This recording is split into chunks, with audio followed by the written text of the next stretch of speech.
Assalamualaikum warahmatullahi wabarakatuh.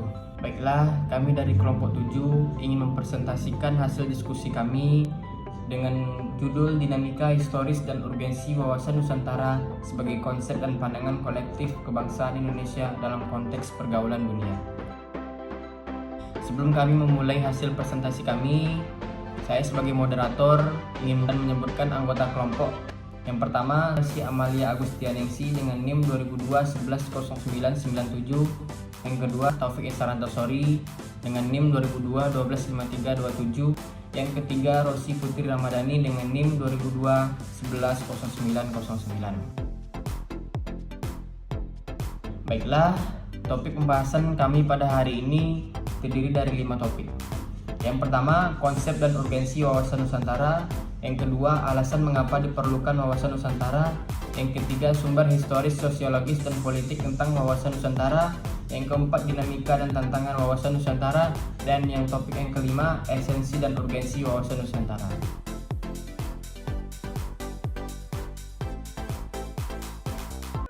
Topik yang pertama, konsep dan urgensi wawasan Nusantara. Wawasan Nusantara bisa kita bedakan dalam dua pengertian. Secara etimologis, kata wawasan Nusantara berasal dari dua kata wawasan dan Nusantara. Wawasan dari kata wawas atau bahasa Jawa yang artinya pandangan, sementara kata Nusantara merupakan gabungan kata Nusa yang artinya pulau dan antara. Secara terminologis, wawasan Nusantara merupakan pandangan bangsa Indonesia terhadap lingkungan tempat berada termasuk diri bangsa Indonesia itu sendiri. Pengertian, wawasan Nusantara adalah cara pandang dan sikap bangsa Indonesia mengenai diri dan lingkungannya, dengan mengutamakan persatuan dan kesatuan bangsa serta kesatuan wilayah dalam penyelenggaraan kehidupan bermasyarakat, berbangsa, dan bernegara. Topik yang kedua, alasan mengapa diperlukan wawasan Nusantara, yaitu terdiri dari fungsi dan tujuan.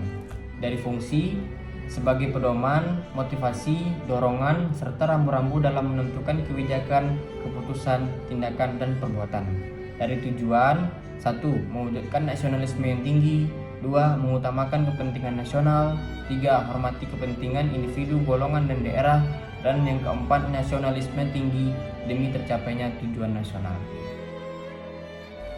Yang ketiga, sumber historis, sosiologis, dan politis tentang wawasan Nusantara. Latar belakang historis.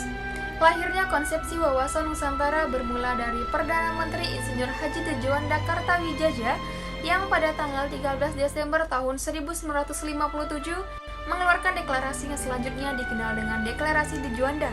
Sebelum keluarnya Deklarasi Tejuanda, wilayah Indonesia didasarkan pada Territorial Zee and Maritime Kringgan Ordonanti atau disingkat dengan TZMKO tahun 1939 atau dikenal dengan nama Ordonansi tahun 1939, sebuah peraturan buatan pemerintah Hindia Belanda.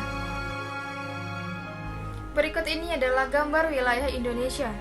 Dapat dilihat dari kiri atas, yaitu wilayah Indonesia sebelum dikeluarkannya Deklarasi Tejuanda. Dan di sebelah kanan bawah, yaitu wilayah Indonesia berdasar Deklarasi Tejuanda tahun 1957. Latar belakang sosiologis.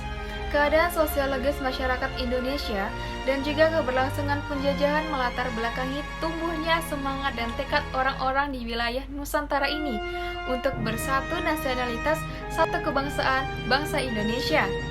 Semangat satu itu pada awalnya adalah bersatu dalam berjuang, membebaskan diri dari penjajahan, dan selanjutnya bersatu dalam wadah kebangsaan Indonesia. Latar belakang politis. Wawasan Nusantara yang bermula dari Deklarasi Tejuanda tahun 1957 selanjutnya dijadikan konsepsi politik kenegaraan. Wawasan Nusantara pada dasarnya adalah pandangan geopolitik bangsa Indonesia. Geopolitik dimaknai sebagai ilmu penyelenggaraan negara yang setiap kebijakannya dikaitkan dengan masalah-masalah geografi, wilayah atau tempat tinggal suatu bangsa. Yang keempat, dinamika dan tantangan wawasan Nusantara. Luas wilayah Indonesia tentu memberikan tantangan bagi bangsa Indonesia untuk mengelolanya. Hal ini dikarenakan luas wilayah memunculkan potensi ancaman dan sebaliknya memiliki potensi kemanfaatan dan keunggulan. Terkait pemberdayaan masyarakat, negara harus memberikan peranan besar kepada rakyat dalam arti peranan masyarakat untuk mencapai tujuan nasional.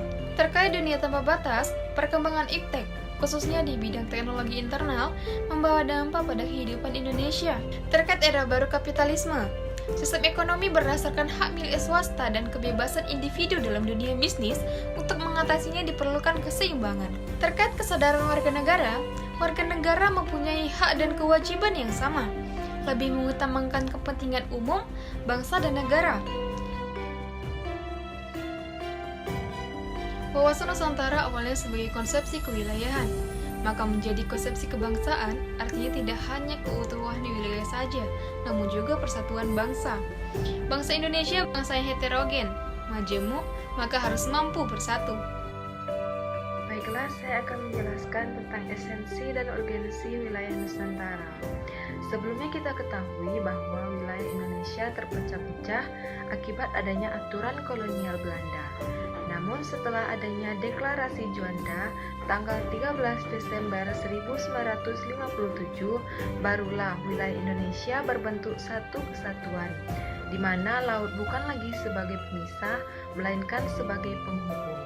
Wilayah Indonesia sebagai satu kesatuan memiliki keunikan, antara lain yang pertama, bercirikan negara kepulauan atau archipelago state dengan jumlah 17.508 pulau. Yang kedua, luas wilayah 5.192 juta kilometer persegi.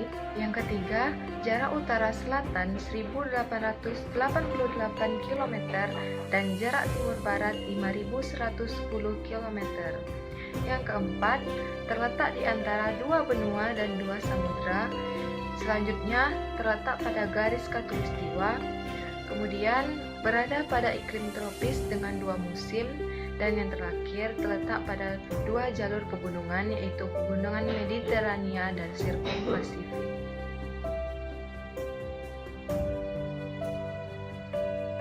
Wawasan Nusantara tidak hanya berpandangan pada keutuhan wilayah, melainkan juga persatuan bangsa. Bangsa Indonesia dikenal dengan bangsa yang heterogen. Heterogenitas ini ditandai dengan adanya keragaman suku, ras, agama, dan kebudayaan.